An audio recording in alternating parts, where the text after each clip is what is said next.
제가 어렸을 때 한 장면이 기억납니다. 작은 아기 코끼리에게 먹이를 준 적이 있었는데 그렇게 크지 않은 코끼리였어요.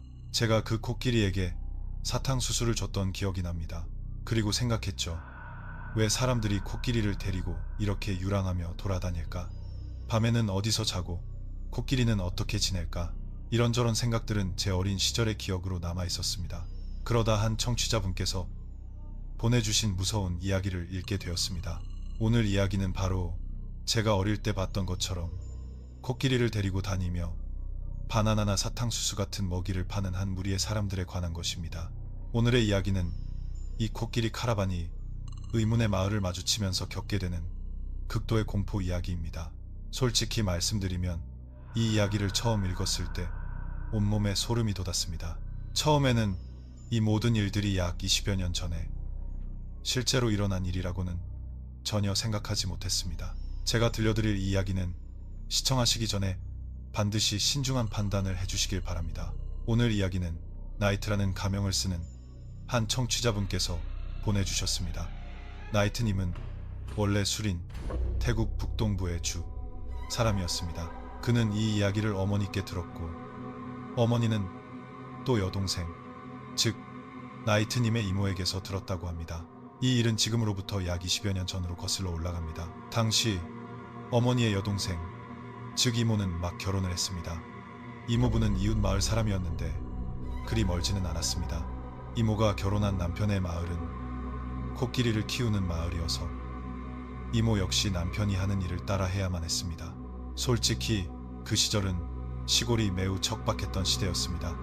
코끼리를 키우려면 상당한 자금이 필요했죠. 자기 자신만 먹고 살기도 벅찼기 때문에 옛날 코끼리 조련사들은 코끼리를 데리고 유랑하며 생계를 꾸려야 했습니다. 마치 영화 코끼리는 내 친구처럼요. 그림이 잘 안 그려지신다면 제가 처음에 말씀드렸던 것처럼 과거에는 사람들이 사탕수수나 바나나를 들고 다니며 우리에게 팔아서 코끼리 먹이로 주게 하는 모습을 흔히 볼 수 있었습니다. 하지만 요즘은 코끼리를 방콕 시내로 데리고 와서 먹이를 파는 행위는 거의 사라졌습니다. 이것이 법에 위배되는지는 확실하지 않지만 아마 동물 학대와 관련된 법률이 제정되어 이런 행위를 막고 있는 것 같습니다.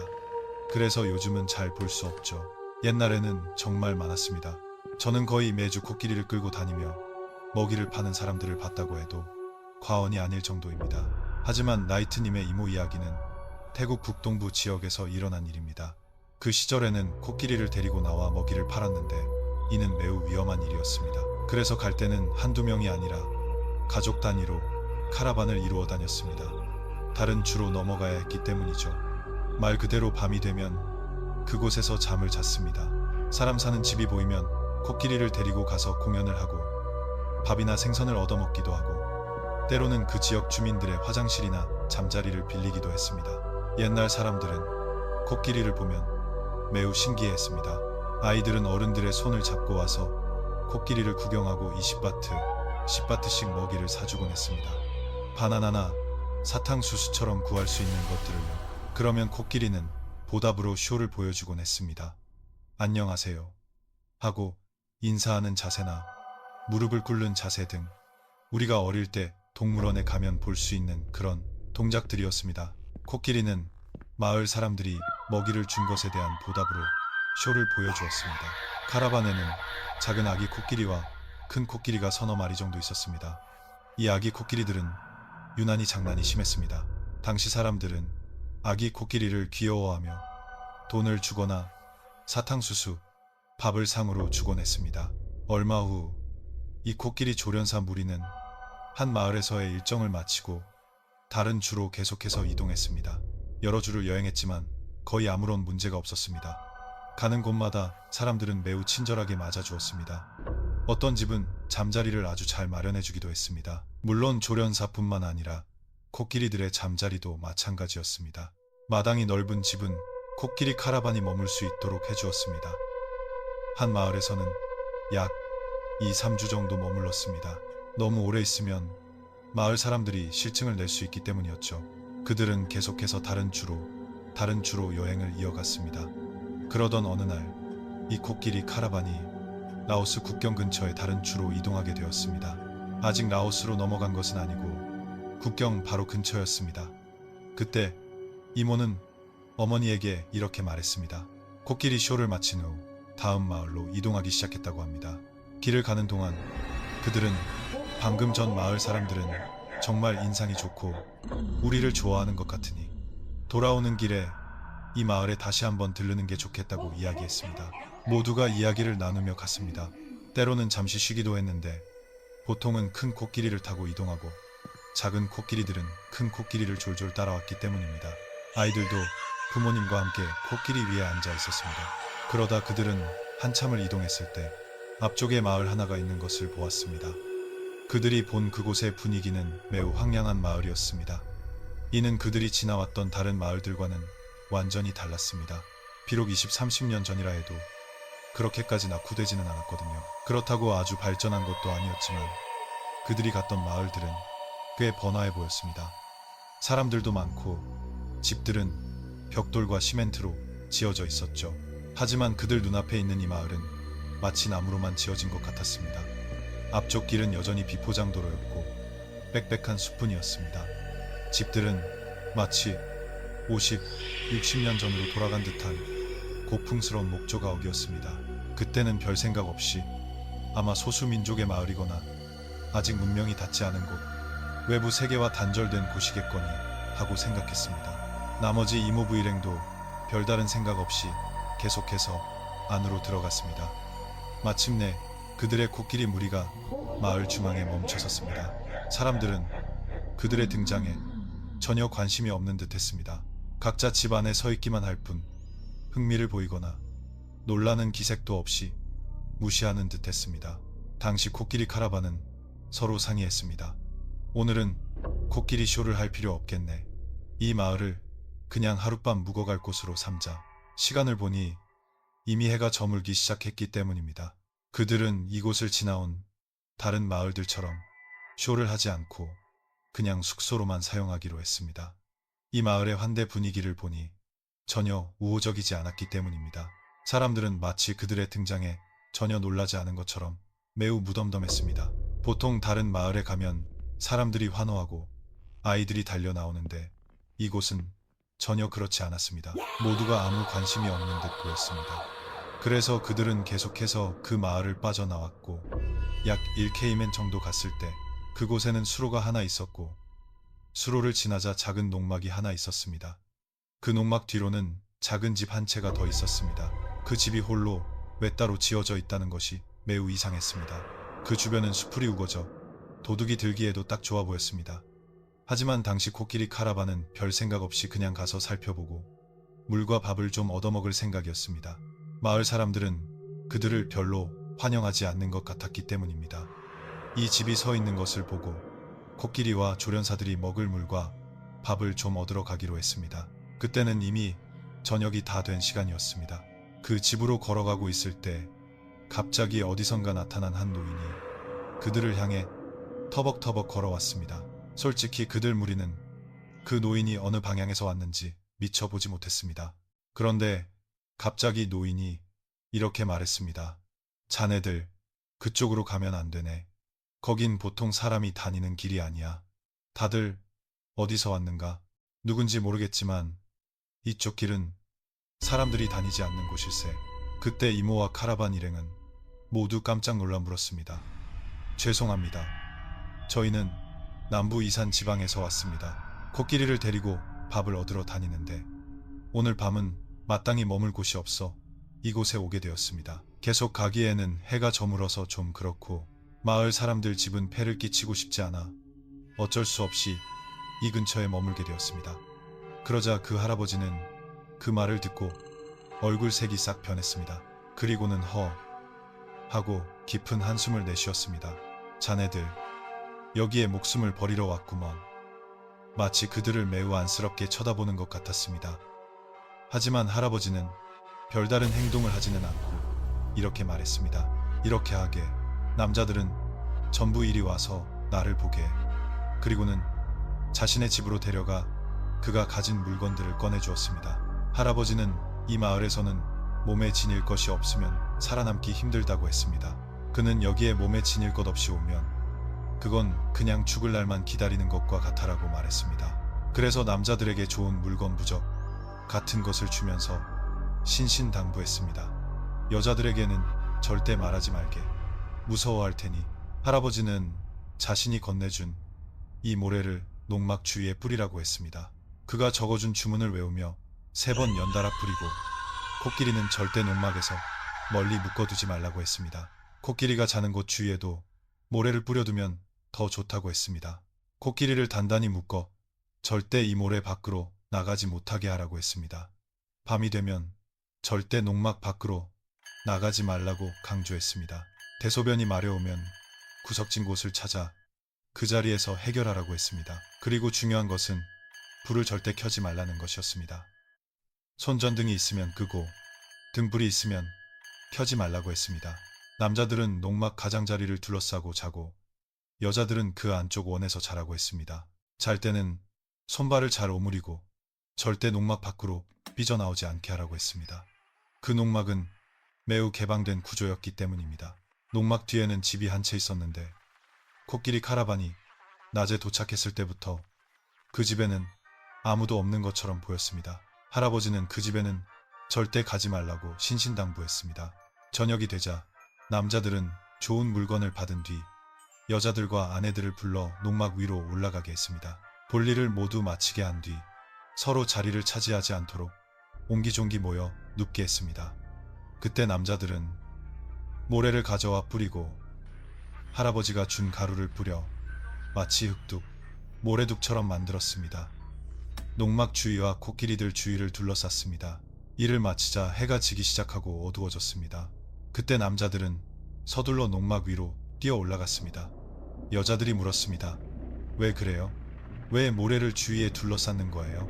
그때부터 마음이 불안해지기 시작했지만 남자들은 말했습니다. 말해줄 수 없어. 말했다가는 소란스러워지고 다들 놀랄 테니 그냥 신경 쓰지 말고 어서 자. 때는 여름이라 모기가 정말 많았습니다. 그날 밤 그들은 밤새도록 모기를 잡으며 그 원 안에 앉아 있었습니다. 그런데 여자들은 왜 이렇게 어두컴컴하게 앉아 불도 켜지 않는지 궁금해했습니다. 왜 불을 끄고 있는 거예요? 최소한 모닥불이라도 피워야 지나가는 사람들이 여기 사람이 있다는 걸 알죠. 왜 이렇게 깜깜하게 앉아 있어요? 하지만 당시 남자들은 아무도 말을 하지 않았습니다.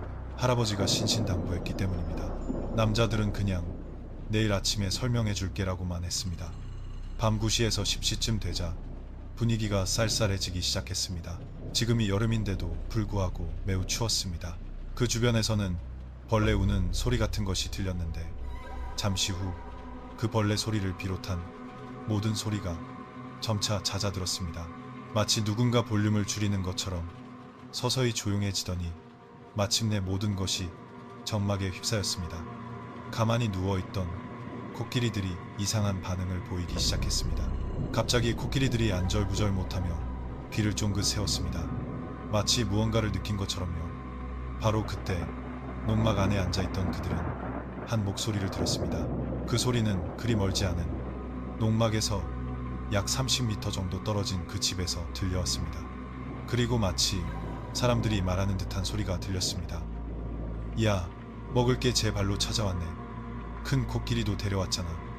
코끼리나 잡아서 먹고 싶네. 이런 소리가 바람을 타고 속삭이듯 들려왔습니다. 농막에 있던 사람들은 이상하게 생각하며 서로 얼굴을 쳐다보기 시작했습니다. 들은 사람 있어? 들은 사람 있어? 하고 속삭였습니다. 여자들은 서로를 껴안았고 남자들은 조용히 해. 소리 내지 말라고 말했습니다. 낮에는 그 집에 아무도 없었는데 밤이 되자 그 집에서 들려오는 소리는 마치 사람들이 이야기하는 소리, 많은 사람들이 대화하는 소리 같았습니다. 마치 많은 사람이 서로 속삭이는 듯한 소리였습니다. 잠시 후 그 소리는 발소리로 바뀌었습니다. 쿵, 쿵, 쿵, 쿵. 땅을 밟는 소리였습니다. 발이 땅에 부딪히는 소리였는데 그 소리는 마치 사람이 달리는 소리 같았지만 혼자가 아니었습니다. 거대한 무리가 달리는 소리였습니다. 그 소리는 마치 말이 달리는 소리처럼 크게 들렸습니다. 그때는 소리만 들릴 뿐 주위를 둘러보아도 아무도 보이지 않았습니다. 소리는 계속해서 농막 가까이에서 들렸고 마치 이런 말이 들리는 것 같았습니다. 어라, 왜 여기서 사람 냄새가 나지? 와서 보니 아무도 없는데? 아마도 그때는 모래가 그들을 귀신들로부터 가리고 있었을 겁니다. 그들 무리는 그저 눈을 질끈 감고 앉아서 소리를 들을 수밖에 없었습니다. 소리는 마치 수십 마리의 말이 농막 주위를 달리는 것 같았지만 그들은 그 소리가 말소리가 아닐 것이라고 확신했습니다. 그것은 맨발의 사람이 땅을 쿵쿵쿵 밟는 소리와 같았는데 매우 빠르게, 그리고 1시간 동안이나 그렇게 맴돌았습니다. 그들은 그 소리가 도대체 무엇인지 그 출처를 보려고 애썼습니다. 그 소리가 주위를 돌며 사방에서 들렸기 때문입니다. 달리는 소리가 들리는 동안 한 사람의 목소리가 들려왔습니다. 이놈들 다 어디로 사라진 거야? 그때였습니다. 그들은 무언가 이상한 것을 보기 시작했습니다. 코끼리 한 마리가 모래를 뿌려놓은 원 밖으로 벗어난 것입니다. 그러자 그 코끼리는 마치 동물이 무언가를 본 것처럼 이상한 반응을 보이기 시작했습니다. 마치 무언가가 자신을 방해하는 것처럼요. 그 순간 그들은 그 코끼리가 무엇을 할지 지켜보았습니다. 코끼리는 갑자기 귀를 쫑긋 세우더니 벌떡 일어났습니다. 그리고는 무언가를 본 것처럼 고개를 좌우로 흔들었습니다. 그 코끼리는 새끼를 데리고 있었기 때문에 아마 새끼를 걱정했던 것 같습니다. 그 코끼리는 벌떡 일어나 짜증스러운 반응을 보였습니다. 마치 무언가와 마주쳤고 매우 화가 난 것처럼 보였습니다. 코끼리는 마치 발전기 덕만에 들어선 것처럼 돌진했습니다. 돌진하고 발로 짓밟고 상하로 땅을 찔렀습니다. 솔직히 말해서 그때 농막에 있던 사람들은 그 코끼리의 반응을 보고 온몸에 소름이 돋았습니다. 그 자리에는 아무것도 없었기 때문입니다. 잠시 후 코끼리가 발정하여 상하로 땅을 쾅쾅쾅 찌르는 순간이었습니다. 바로 그때 그들은 한 늙은 여자의 비명 소리를 들었습니다. 으악, 비명은 고통스럽고 처절했습니다. 그 여자의 목소리는 정말 고통스러워 보였습니다. 하지만 그들은 그 소리의 출처를 찾으려 애썼지만 아무것도 보거나 찾을 수 없었습니다. 잠시 후 그 신음소리는 발소리로 바뀌었습니다. 쿵쿵쿵쿵, 그 집이 있는 방향으로 달려가는 소리였습니다. 신음소리는 달리는 소리가 돌아가는 동안 계속해서 들렸습니다. 그때 농막에 있던 사람들은 심장이 철렁 내려앉았습니다. 무슨 일이 일어난 건지 전혀 알 수 없었습니다. 그 순간은 모든 것이 혼란스러웠습니다. 코끼리 카라반은 그날 밤 한숨도 자지 못하고 웅크리고 앉아 있을 수밖에 없었습니다. 원 밖으로 나갔던 코끼리는 밤새도록 서서 왔다 갔다 했습니다. 마치 자신이 잠들면 새끼에게 좋지 않은 일이 생길 것이라는 것을 아는 듯 했습니다. 어미로서의 본능이었을 겁니다. 새끼를 무척이나 걱정했죠. 그날 밤 조련사 무리는 계속해서 흐흐하는 신음소리를 들었습니다. 그 소리는 밤새도록 주위를 맴돌았습니다. 그들은 그 소리가 어디서 들려오는지 전혀 찾을 수 없었습니다. 그러다 하늘이 서서히 밝아오고 해가 조금씩 떠오르기 시작할 때였습니다. 아직은 어둠이 남아 있었는데 그들 무리가 그 집 쪽을 보니 그곳에 서 있었습니다. 수십 명의 사람들이 그들을 쳐다보고 있었습니다. 아이, 어른, 노인, 젊은이 할 것 없이 모두 검은 그림자처럼 수십 명이 줄지어 서 있었습니다. 솔직히 그 광경을 본 그들은 온몸에 소름이 돋았습니다. 아무도 감히 농막에서 내려올 엄두를 내지 못했습니다. 그날 밤은 다행히도 밤중에 소변이나 대변이 마려운 사람이 아무도 없었습니다. 만약 농막에서 내려왔다면 분명 무사하지 못했을 겁니다. 아침이 되자 모두 서둘러 짐을 챙겼습니다. 얼굴도 씻지 않았습니다. 농막에서 내려오자마자 묶어둔 코끼리에게 가려던 참이었습니다. 그런데 그들은 수십 개의 사람 발자국을 보았습니다. 원을 그리며 돌고 있었습니다. 여자들은 지난밤에 무슨 일이 있었던 거냐며 매우 놀랐습니다. 그 발자국은 빙빙 돌고 있었고 그 발자국의 출처는 마치 그 집 쪽에서 발끝으로 걸어온 것 같았습니다. 그리고 그 발자국들의 방향은 다시 그 집 쪽으로 되돌아가 있었습니다. 코끼리 카라반은 서둘러 다시 길을 떠났습니다. 하지만 떠나기 전에 그들은 그 할아버지에게 감사를 표하기로 결정했습니다. 만약 그 할아버지의 도움이 없었다면 솔직히 그날 밤은 그들이 이곳에 목숨을 버리는 마지막 밤이 되었을 것이 분명했습니다. 할아버지 댁에 도착했을 때 그들은 할아버지에게 물었습니다. 어젯밤에 무슨 일이 있었던 겁니까? 이런 일이 있었습니다. 할아버지는 코끼리 쇼를 마친 후에 일을 설명했습니다. 오두막 주변을 뛰어다니는 사람 소리가 들리고 할아버지는 이 근방에는 팝 태국 귀신의 일종이 많다고 설명해 주었습니다. 그들은 큰 무리를 지어 산다고 했습니다. 한 번은 그들이 마을 사람들의 간과 내장을 먹으려고 시험하려 한 적이 있었는데 그들이 갔던 그 마을 사람들이었습니다. 하지만 마을 사람들은 주술에 능해서 팝들이 아무것도 할 수 없었다고 합니다. 그래서 주술을 가진 자들은 팝을 해치지 않고 팝들도 마을 사람들을 해치지 않기로 서로 합의했다고 합니다. 각자 자기 영역에서 사는 거죠. 이 팝들은 오랫동안 사람을 먹지 못했던 것 같습니다. 그러다 주술이 없는 평범한 사람들을 보자 굶주림의 이성을 잃고 약속을 어긴 것 같습니다. 사람을 너무 먹고 싶어서 자제력을 잃었을 겁니다. 그날 할아버지가 우연히 이 카라반 무리를 발견하지 못했다면 무슨 일이 일어났을지 모른다고 했습니다. 할아버지는 아마 끔찍한 일이 벌어졌을 거라고 말했습니다. 굶주린 팝들의 집 바로 앞에서 잠을 잤으니까요. 그때 그들은 할아버지에게 감사를 표했습니다. 할아버지는 그들의 여정에 필요한 물과 쌀, 생선을 식량으로 주셨습니다. 이 경험은 그들이 평생 잊지 못할 경험이 되었습니다.